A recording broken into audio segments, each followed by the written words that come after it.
ನಾವೆಲ್ಲ ಇರ್ಬೇಕಾದ್ರೆ ಒಂಟಿಯಾಗೆ ಬೇಜಾರ್ ಮಾಡ್ಕೊಳ್ಳೋ ಅಂತ ಕಷ್ಟ ಏನ್ ಬಂದಿದೆ ಹೇಳ್ರಿ.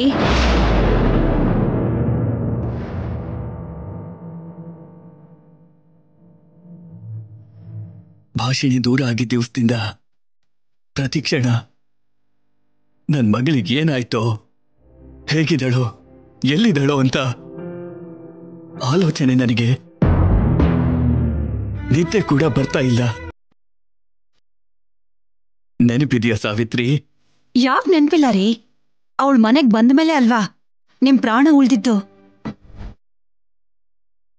ಅಂದ್ರೆ ಹೆತ್ತ ಪ್ರೀತಿಯ ಬೆಲೆ, ಕರುಳಿನ ಸಂಬಂಧಕ್ಕೆ ಅರ್ಥ ಗೊತ್ತಾ ನಿನಗೆ?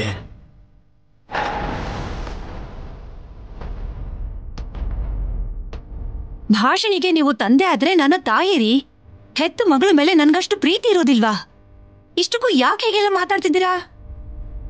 ಮತ್ತೆ ಅಷ್ಟು ಪ್ರೀತಿ ಇರೋಳಾಗಿದ್ರೆ ಅವಳ ಜೀವನಕ್ಕೆ ಯಾಕೆ ಅನ್ಯಾಯ ಮಾಡ್ದೆ? ಏನ್ ಅನ್ಯಾಯ ರೀ? ನಾನ್ ಯಾಕೆ ಹಾಗೆ ಮಾಡ್ತೀನಿ? ನೀನು ಮಾಡಿರೋದಕ್ಕೆ ಕೇಳ್ತಾ ಇದ್ದೀನಿ. ಇನ್ನೂ ನಾಟಕ ಆಡಿ ನನ್ನ ಕೋಪನ ಜಾಸ್ತಿ ಮಾಡಬೇಡ.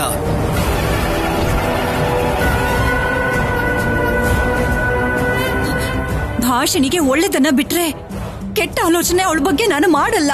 ನಾನು ಯಾವ ತಪ್ಪು ಮಾಡಿಲ್ಲ. ಬಾಯಿ ಮುಚ್ಚು.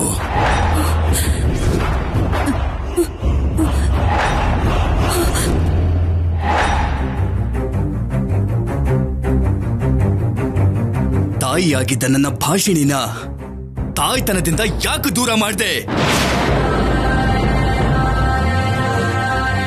ನಮ್ಮೆಲ್ರಿಗೂ ಸುಳ್ಳು ಹೇಳಿ ಯಾರಿಗೂ ಗೊತ್ತಾಗದ ಹಾಗೆ ಮಗುನ ಅನಾಥಾಶ್ರಮದಲ್ಲಿ ಬಿಟ್ಟು ಬಂದಿತ್ತು ಅಲ್ದೇನೆ, ಇವಾಗ ಆ ಮಗು ಎಲ್ಲಿದೆ ಅಂತ ಹುಡುಕ್ತಾ ಇದೀಯಾ? ಹೇಳು, ಆ ಹಸುಗೂಸು ಏನು ಪಾಪ ಮಾಡಿತ್ತು ಅಂತ ಆ ತಾಯಿಯಿಂದ ದೂರ ಮಾಡ್ದೆ? ನನ್ ಮಗಳಿಗೆ ಯಾಕೆ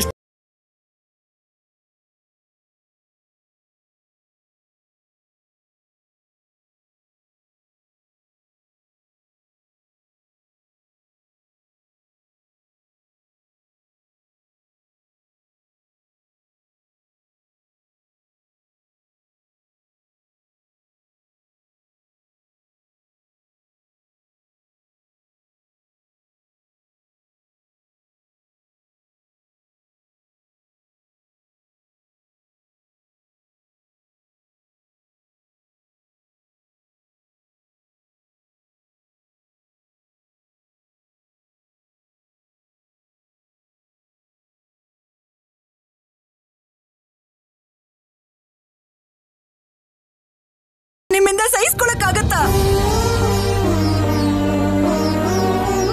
ನಮ್ ಭಾಷಿಣಿ ಮನ್ಸಲ್ಲಿ ಬದಲಾವಣೆ ಬರ್ಬೇಕು. ರಾಹುಲ್ ಪ್ರೀತಿ ಅರ್ಥ ಆಗ್ಬೇಕು ಅಂದ್ರೆ ಅದಕ್ಕೆ ಅಡ್ಡವಾಗಿರೋ ಮಗುನ ಸ್ವಲ್ಪ ದಿನ ದೂರ ಮಾಡೋಣ ಅನ್ಕೊಂಡೆ.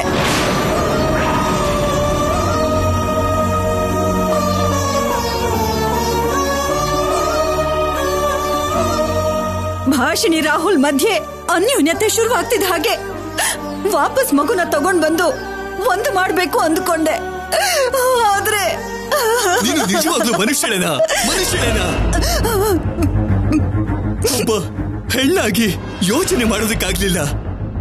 ಕನಿಷ್ಠ ಒಬ್ಬ ತಾಯಿಯಾಗಿ ಕೂಡ ನಿರ್ಧಾರ ತಗೊಳ್ಳೋದಕ್ಕಾಗ್ಲಿಲ್ವಾ ನಿನಗೆ? ಪ್ರೀತಿಗೆ ಪ್ರತಿರೂಪನ ದೂರ ಮಾಡಿ ಅವರಿಬ್ರನ್ನ ಮತ್ತೆ ಒಂದು ಮಾಡಬೇಕು ಅನ್ನೋದು ಯಾಕೆ? ನನ್ನ ಪ್ರಾಣಕ್ಕೋಸ್ಕರ ಮಗಳ ಸಂತೋಷನ ಬಲಿ ಕೊಡೋದು ಅಂದ್ರೇನು? ನಿನಗೆ ಮನಸ್ಸಾದ್ರೂ ಹೇಗ್ ಬಂತು ಹೇಳು? ಅವಕಾಶ ಇದ್ದಿದ್ರೆ ರಾಹುಲ್ಗೆ ನಿಜನ ನಂಬಿಸೋ ಪ್ರಯತ್ನ ಮಾಡ್ಬೇಕಿತ್ತು. ಆದ್ರೆ ಇಂಥ ಪಾಪನ ಯಾಕೆ ಮಾಡ್ದೆ? ಭಾಷಿಣಿ ಹೇಳಿದ್ರೆ ನಂಬ್ತಾ ಇಲ್ಲ ಅವನು. ಇನ್ನು ನನ್ ಮಾತನ್ನ ಹೇಗ್ರಿ ನಂಬ್ತಾನವನು? ಹಾಗಂತ ಹುಡ್ತಿದ್ದಾಗಿನೇ ಮಗುನ ದೂರ ಮಾಡಿ ನನ್ನ ಮಗಳು ಜೀವನ ಪೂರ್ತಿ ನೋವು ಪಡುವಂತ ಶಿಕ್ಷೆ ಕೊಡ್ತೀಯ? ಆದ್ರಿಂದ ಏನ್ ಒಳ್ಳೇದಾಯ್ತು, ಏನ್ ನ್ಯಾಯ ಸಿಕ್ತು?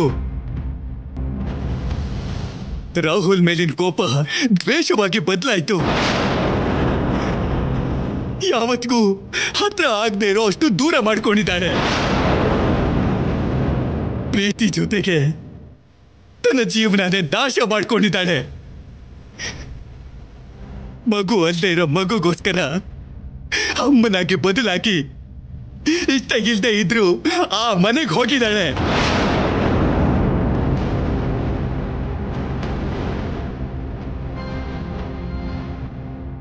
ಕನಿಷ್ಠ ಹೆತ್ತು ಮಗುನಾದ್ರೂ ಅವಳ ಜೊತೆ ಇದ್ದಿದ್ರೆ ಗಂಡ ಹೆಂಡತಿ ಇಬ್ರು ಮನಸ್ಸಲ್ಲೂ ಮಾತಿನಲ್ಲೂ ಬದಲಾವಣೆ ಬರ್ತಿತ್ತೇನೋ. ಆ ಅವಕಾಶನೂ ಇಲ್ದಿರೋ ಹಾಗೆ ಮಾಡ್ಬಿಟ್ಟೆ.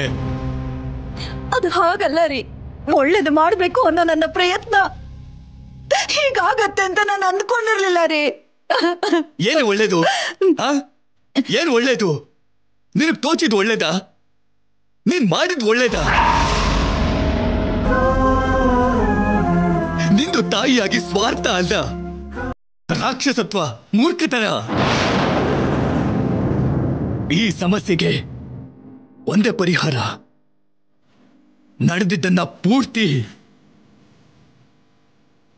ಭಾಷಿಣಿಗೆ ಹೇಳೋದು.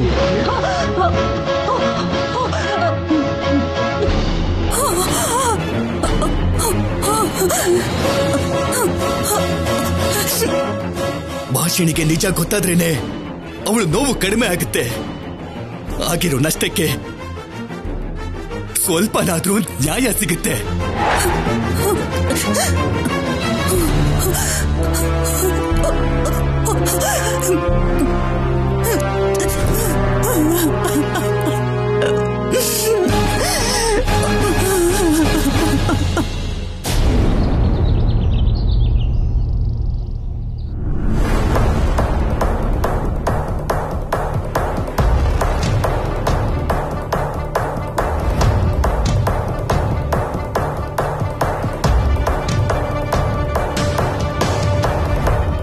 ಏನ್ ಪ್ರೀತಿ, ತುಂಬಾ ಬ್ಯುಸಿ ಆಗಿದ್ಯಾ?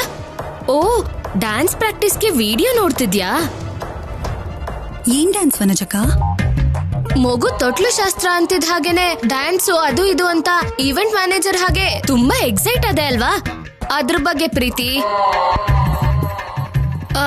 ನನಗ್ ಗೊತ್ತಿರೋ ಕೊರಿಯೋಗ್ರಾಫರ್ ಒಬ್ಬ ಇದ್ದಾನೆ. ಮದ್ವೆ ಫಂಕ್ಷನ್ ಗಳಿಗೆ ರೀಸನಬಲ್ ರೇಟ್ಸ್ಗೆ ಡ್ಯಾನ್ಸ್ ಕಲಿಸ್ತಾನೆ. ಕರ್ಸೋ ಅಂತ್ಯಾ? ಸರಿ, ಕರ್ಸಿ. ನೀವು ತೇಜ ಸೇರಿ ಇಬ್ರು ಡ್ಯಾನ್ಸ್ ಮಾಡಿ. ಮೇಡಮ್ಗೆ ಮಾತ್ ಕೊಟ್ಟಿದ್ದು, ಕುಂದಾಡಿದ್ದು ನೀನೇ ಅಲ್ವಾ? ಮಧ್ಯದಲ್ಲಿ ನಾವ್ಯಾಕೆ? ಮಾಡಿದೀಯ ವನಜಕ್ಕ? ಆ ಎಕ್ಸೈಟ್ಮೆಂಟ್ ನಿಮಗ್ ನಿಜ ಅನ್ನಿಸ್ತಾ? ಯಾಕೆ? ಅದ್ರ ಹಿಂದೆನೂ ಏನಾದ್ರೂ ಪ್ಲಾನ್ ಇದ್ಯಾ? ಇಲ್ದೇನೆ ಈ ಪ್ರೀತಿ ಇರ್ತಾಳ?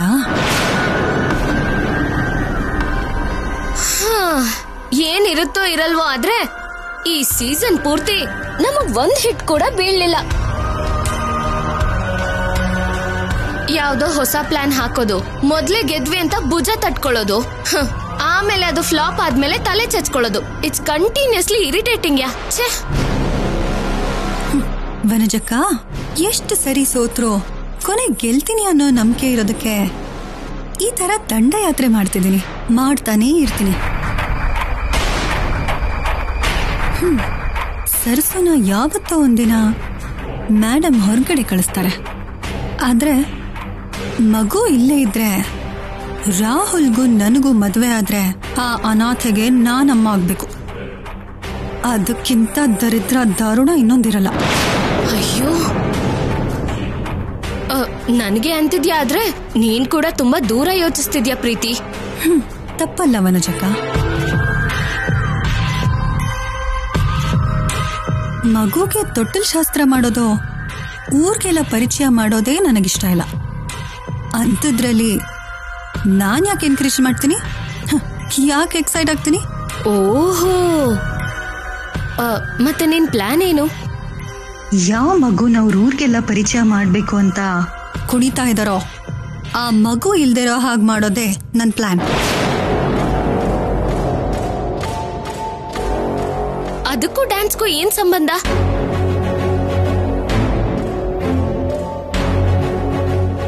ಸಂಭ್ರಮದ ಗಲಾಟೆ ಜೊತೆ ಡ್ಯಾನ್ಸು ಅದು ಇದು. ನಾಳೆ ಬರೋ ಡ್ಯಾನ್ಸರ್ಸ್ ಡ್ಯಾನ್ಸ್ ಅಷ್ಟೇ ಅಲ್ಲ, ಮಗುನ್ ಕಿಡ್ನಾಪ್ ಮಾಡ್ತಾರೆ. ಯಾರಿಗೂ ಗೊತ್ತಾಗ್ದ ಹಾಗೆ, ಯಾವತ್ತಿಗೂ ಸಿಗ್ದಿರೋ ಹಾಗೆ ಎತ್ಕೊಂಡು ಹೋಗ್ತಾರೆ.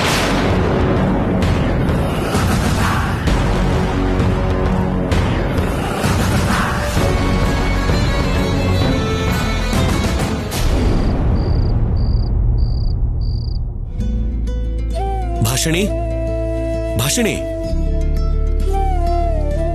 ಏನ್ ಭಾಷಣಿ ಇದು? ಹೀಗಾದ್ರೆ ಹೇಗ್ ಹೇಳು? ಅಲ್ಲ, ನಿನ್ ರೆಸ್ಪಾನ್ಸಿಬಿಲಿಟೀಸ್ನು ನಾನೇ ನೆನಪು ಮಾಡ್ಬೇಕಾ? ಏನಾಯ್ತು? ಯಾವ್ದ್ರ ಬಗ್ಗೆ ಮಾತಾಡ್ತಿದ್ದೀರಾ? ಮಗುಗೆ ಡಿನ್ನರ್ ಟೈಮ್ ಆಯ್ತಲ್ವಾ? ನಾನ್ ಕೇಳೋವರೆಗೂ ನೀನ್ ಅವಳಿಗೆ ತಿನ್ಸೋದೇ ಇಲ್ವಾ? ಇದಕ್ಕ ನೀವ್ ಹೀಗ ಆಡ್ತಿರೋದು? ನಾನ್ ಏನು ಅನ್ಕೊಂಡು ಹೆದರ್ಕೊಂಡ್ಬಿಟ್ಟೆ. ಅಲ್ಲ, ಮಗುಗೆ ಹಸು ಅಂದ್ರೆ ನಿನಗೆ ಆತ್ರನೇ ಇರೋದಿಲ್ವಾ? ಇಲ್ ನೋಡಿ, ಮಗುಗ್ ಯಾವಾಗ ಹಸುವಾಗುತ್ತೋ, ಯಾವಾಗ ಹಾಲ್ ಕೊಡ್ಬೇಕೋ ನನಗ್ ಗೊತ್ತು. ನೀವೇನ್ ಹೇಳೋ ಅಗತ್ಯ ಇಲ್ಲ. ಆದ್ರೂ ನಿನಗೆ ಹೇಗ್ ಗೊತ್ತಾಗತ್ತೆ? ಮಗು ನಿನ್ ಹತ್ರ ಬಂದು ಹೇಳ್ತಾಳ? ಹೌದು, ಹೇಳ್ತಾಳೆ. ನಿಮ್ ಹತ್ರ ನಿಮ್ ಮಗು ಮಾತಾಡುತ್ತೆ ಅಂದ್ರೆ ನಾನ್ ನಂಬ್ದಾಗ ನನಗ್ ಗೊತ್ತು ಅಂದ್ಮೇಲೆ ನೀವು ನಂಬೇಕಲ್ವಾ? ಅದು ನಿಜಾನೇ ಅಲ್ವಾ? ಹಸುವಿನ ಬಗ್ಗೆ ಅಮ್ಮನಿಗೆ ಬಿಟ್ರೆ ಇನ್ ಯಾರಿಗ್ ಗೊತ್ತಾಗತ್ತೆ ಬಂಗಾರಿ? ಅಂದ್ರೆ ನಿಮಗ್ ಗೊತ್ತಿಲ್ಲ ಅಂತ ಒಪ್ಕೊಂಡಾಗಲ್ವಾ? ಗೊತ್ತಿಲ್ಲ ಅಂತೇನಿಲ್ಲ, ಅಂದ್ರೆ ನಿನ್ನಷ್ಟು ಗೊತ್ತಿಲ್ಲ ಅನ್ನೋದು ಮಾತ್ರ ಗೊತ್ತು. ಮಗುಗ್ ಹಸ್ವಾದ್ರೆ ಅಳುತ್ತೆ, ಅವಾಗ ಹಾಲ್ ಕೊಡ್ಬೇಕು. ಆದ್ರೆ ಅಳಿಸೋದು ಯಾಕೆ ಅಂತ? ಮಗು ಅಲ್ವಾ? ಈಗ್ಲೇ ಹಾಲು ಕುಡ್ಸು, ಕುಡಿದ್ಬಿಟ್ಟು ಮಲಗ್ಬಿಡ್ತಾಳೆ. ತಗೋ ಭಾಷಿಣಿ.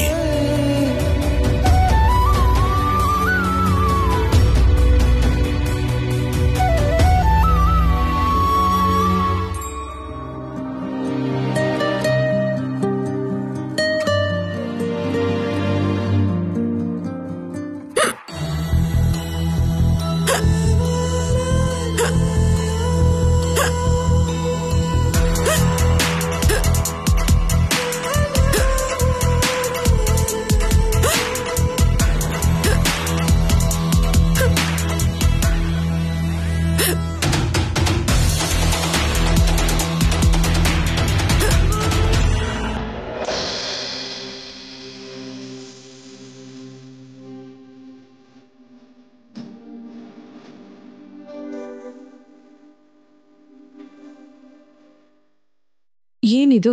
ಬಿಕ್ಕಿಳಿಕೆಗೆ ಇನ್ಸ್ಟೆಂಟ್ ಔಷಧಿ.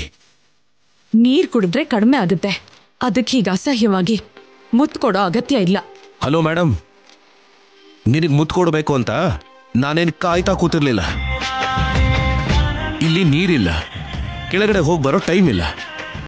ನೀನ್ ಬಿಕ್ಕಿಳಿಸೋದು ನೋಡಕ್ಕಾಗ್ಲಿಲ್ಲ, ಅದಕ್ಕೆ ಬಂದು ಮುತ್ತು ಕೊಟ್ಟೆ ಅಷ್ಟೇ. ಬಿಕ್ಕಳಿಕೆನ ನಿಲ್ಸೋದಕ್ಕೆ ಇನ್ನೂ ತುಂಬಾ ದಾರಿಗಳಿರುತ್ತೆ, ಇದೊಂದೇ ಅಲ್ಲ. ಹೌದಾ? ಮತ್ತೆ ಅದ್ಯಾಕೋ ನನಗೆ ಆ ಟೈಮಲ್ಲಿ ಇದನ್ ಬಿಟ್ರೆ ಬೇರೆ ಏನು ನೆನಪಾಗ್ಲಿಲ್ಲ. ನಿಮ್ ಬುದ್ಧಿಗೆ ಇಂಥದ್ದನ್ ಬಿಟ್ರೆ ಬೇರೆ ಏನು ನೆನಪಾಗಲ್ಲ. ಕಾಮೆಂಟಾ ಕಾಂಪ್ಲಿಮೆಂಟಾ? ಅದನ್ನ ನಿಮ್ಮ ಆಲೋಚನೆಗೆ ಬಿಡ್ತಿದ್ದೀನಿ. ಓ, ಹಾಗಾದ್ರೆ ಥ್ಯಾಂಕ್ಸ್.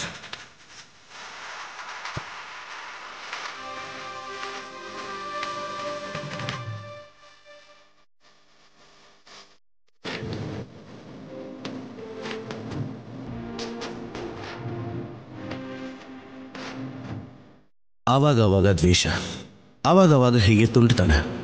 ದೂರ ಇದ್ದು ನೋವು ಪಡೋದಕ್ಕಿಂತ ಹೀಗೆ ಹತ್ರ ಇದ್ದು ಕೋಪ ನೋಡೋದೇ ಒಳ್ಳೇದು.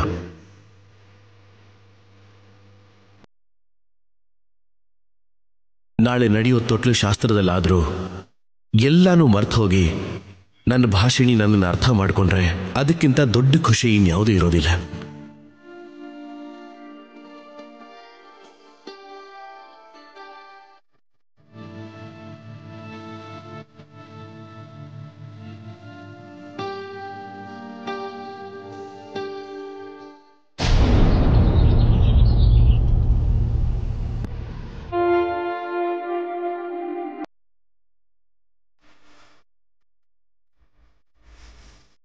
ಇವತ್ ಮನೆಯಲ್ಲಿ ಏನ್ ನಡೀತಿದೆ ಗೊತ್ತಾ? ಚಿಕ್ಕ ಮೇಡಮ್ ಅವರು ಹೊಸ ಬಟ್ಟೆ ಯಾಕೆ ಹಾಕೊಂಡಿದ್ದೀರಾ ಗೊತ್ತಾ? ಯಾಕಂದ್ರೆ ಇವತ್ತು ಈ ಚಿಕ್ಕ ಮೇಡಮ್ನ ದೊಡ್ಡ ಮೇಡಮ್ ಅವರು ಎಲ್ರಿಗೂ ಪರಿಚಯ ಮಾಡಿ ಹೆಸರಿಟ್ಟು ತೊಟ್ಲಿಗೆ ಹಾಕ್ತಾರೆ. ಅಂದ್ರೆ ನಾಳೆಯಿಂದ ನೀನ್ ಹಾಡ್ತಾ ನಗ್ತಾ ತೊಟ್ಲಲ್ಲೇ ಮಲ್ಕೋಬಹುದು.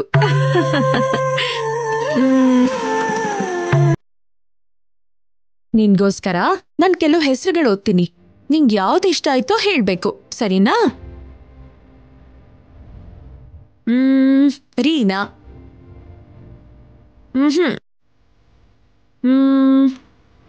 ಹಾ, ಸುವರ್ಣ.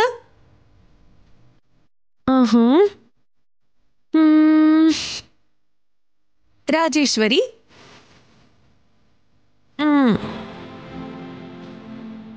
ಶ್ರುತಿ. ಇನ್ನೇನ್ ಹೆಸರಿಡ್ಬೇಕು? ನನ್ ಮುದ್ದು ಮಗಳಿಗೆ ಮೇಡಮ್ ಅವ್ರ ಹೆಸರು ಬರೋ ಹಾಗೆ ಒಂದ್ ಒಳ್ಳೆ ಹೆಸರಿಡ್ಬೇಕು. ಹಾ, ವಿದ್ಯಾ.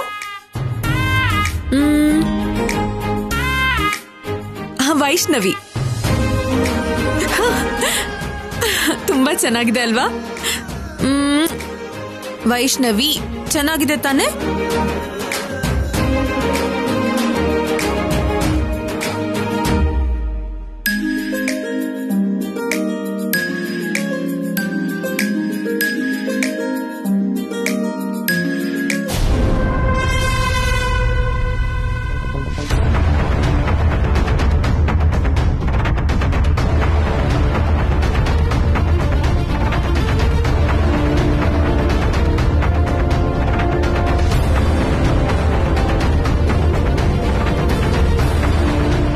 ಮಗುನ ಎತ್ಕೊಂಡು ಎಲ್ಲಿಗೆ ಹೋಗ್ತಾ ಇದೀಯ ನೀನು? ಅದು ತೊಟ್ಲು ಶಾಸ್ತ್ರ ಅಂದ್ರಲ್ಲ ಮೇಡಮ್, ಮಗುನ ತೊಟ್ಲಲ್ಲಿ ರಾಹುಲ್ ಅವ್ರ ಜೊತೆ ನಾನು ಮಲಗಿಸ್ತೀನಿ. ಏನು? ನೀನಾ? ಏನು ಯೋಗ್ಯತೆ ಇದೆ ಅಂತ ಈ ರೀತಿ ಮಾತಾಡ್ತಿದೀಯಾ? ನೀನು ಯಾವ ದೊಡ್ಡ ಸಂಬಂಧಿ ಅಂತ ಕಲ್ಪನೆ ಮಾಡ್ಕೋತಿದೀಯಾ?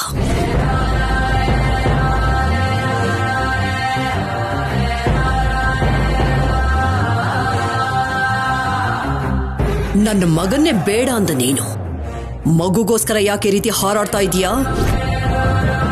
ದತ್ತು ಕಾರ್ಯಕ್ರಮದಲ್ಲೇ ತಾಯಿ ಸ್ಥಾನ ನಿನ್ನಂಥವಳಿಗೆ ಸಿಕ್ಕದೇ ಇರುವಾಗ ಮಗುನ ನೀನ್ಯಾಕೆ ತೊಟ್ಲಲ್ಲಿ ಮಲಗಿಸ್ಬೇಕು?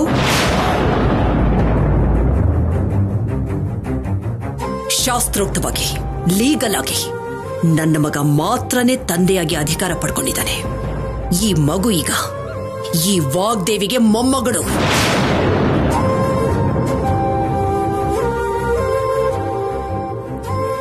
ಇವತ್ತಿನಿಂದ ಈ ಮಗುಗೆ ಸಂಬಂಧಪಟ್ಟ ಎಲ್ಲ ಅಧಿಕಾರಗಳು, ಎಲ್ಲ ಸಂಬಂಧಗಳು ನಮಗೆ ಮಾತ್ರನೇ.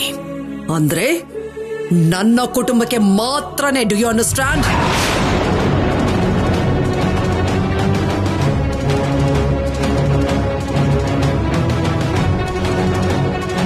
ಅದಕ್ಕೆ ಈ ಫಂಕ್ಷನ್ ಮುಗಿಯೋವರೆಗೂ ಹಾಲಲ್ಲಿ ಮಾತ್ರ ಅಲ್ಲ, ಈ ರೂಮಿಂದ ಕೂಡ ಹೊರಗಡೆ ಕಾಲಿಡ್ಕೊಡು.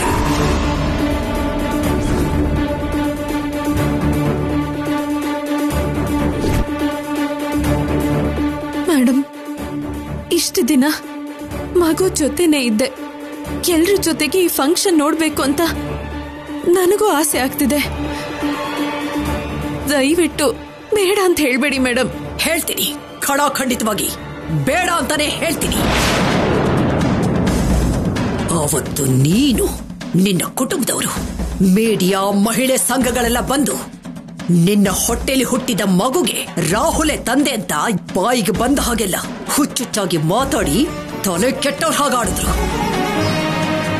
ಹಾಗಿರುವಾಗ ನೀನಲ್ಲಿ ಎಲ್ರ ಮುಂದೆ ಬಂದು ನಿಂತಾಗ, ಅವ್ರು ಎಲ್ರೂ ನಿನ್ನನ್ನು ನೋಡಿದಾಗ ನನ್ನ ಮರ್ಯಾದೆ ಏನಾಗ್ಬೇಡ. ನನ್ನ ಮಗನ ಮರ್ಯಾದೆ ಏನಾಗತ್ತೆ ಅಂತ ಯೋಚನೆ ಮಾಡು. ಸರಿ ಮೇಡಮ್, ನೀವ್ ಹೇಳ್ದಾಗೆ ಯಾವುದ್ರಲ್ಲೂ ತಲೆ ಹಾಕ್ದೇ ಇದ್ರು ಕನಿಷ್ಠ ದೂರ ನಿಂತ್ಕೊಂಡಾದ್ರೂ ನೋಡ್ತೀನಿ. ಏಯ್, ದೂರನೂ ಇಲ್ಲ, ಹತ್ರನೂ ಇಲ್ಲ. ಯಾವುದೇ ಕಾರಣಕ್ಕೂ ನೀನು ಇಲ್ಲಿಂದ ಹೊರಗಡೆ ಬರಕೂಡ್ದು ಅಂತ ಹೇಳದ್ನಲ್ಲ. ಈ ಫಂಕ್ಷನು ನನ್ನ ಮೊಮ್ಮಗಳದು. ಸಂಭ್ರಮ ಏನಿದ್ರು ನಮ್ಮ ಕುಟುಂಬದವ್ರದು. ಮಧ್ಯದಲ್ಲಿ ನೀನ್ ಯಾತಕ್ಕೆ? ಈಗಷ್ಟೇ ಹೇಳದ್ಲಲ್ವಾ ಆಂಟಿ, ಅಮ್ಮ ಅಂತ ಫೀಲ್ ಆಗ್ತಿದ್ದಾಳೆ. ನಾವು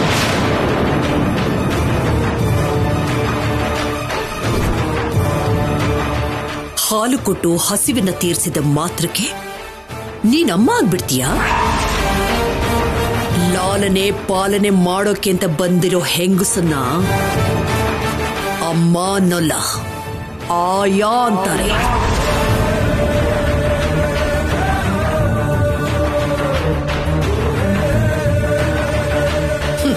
ಬೇಕಿದ್ರೆ ಹೇಳು, ನೀನು ಕೊಟ್ಟ ಹಾಲಿಗೆ, ನೋಡ್ಕೊಂಡಂಥ ದಿನಗಳಿಗೆ ನೋಟ್ಗಳನ್ನ ಬಿಸಾಕಿ ನಿನ್ನ ಋಣನ ತೀರಿಸ್ಕೊಳ್ತೀನಿ.